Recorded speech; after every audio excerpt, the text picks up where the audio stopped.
I found that when teaching phonics, that quick-paced, fun and engaging sessions are often more effective, and the use of resources, which we've got a lot here, are definitely helpful in bringing pace to those phonics sessions. Yeah.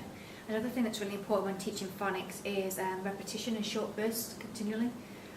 With these flashcards, one quick way of doing it could be 5 minutes at the end of a session, when they're lining up, very quickly to go through the cards and get the children to repeat the sound.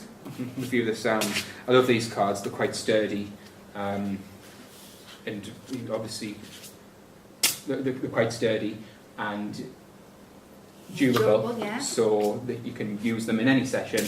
Children love using them. The children like being a teacher, seeing how many words they actually know and how many sounds they know.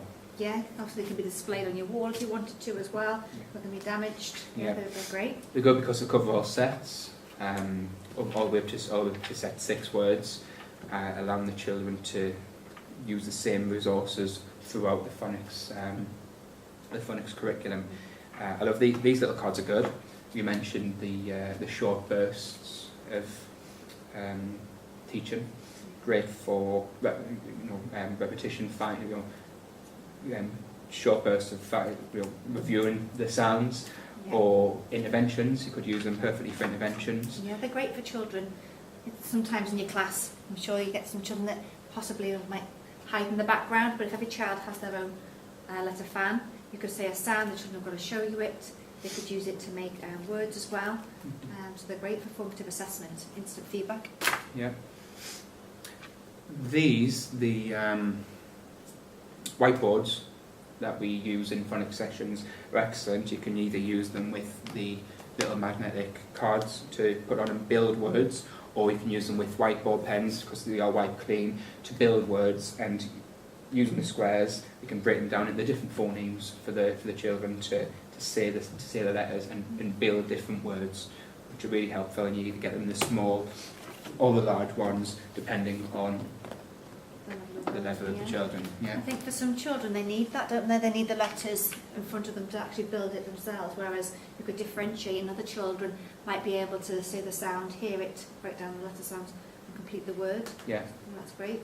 Yeah. 2 different levels. What helps to break the word down as well as these lovely flashcards with the different words on.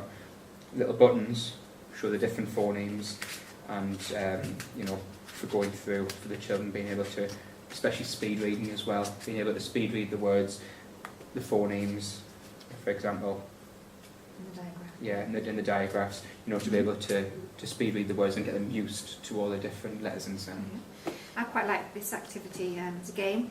There's a couple of games you could use them for. You could have the letters spread out on the table, ask the children to pick up 4 letters to make a word. You could have them share them out. Children borrow one from each other. Can they take a letter to make a new word? Just great ways, just fun ways to get the children involved and not really realising that they're learning the letter sounds.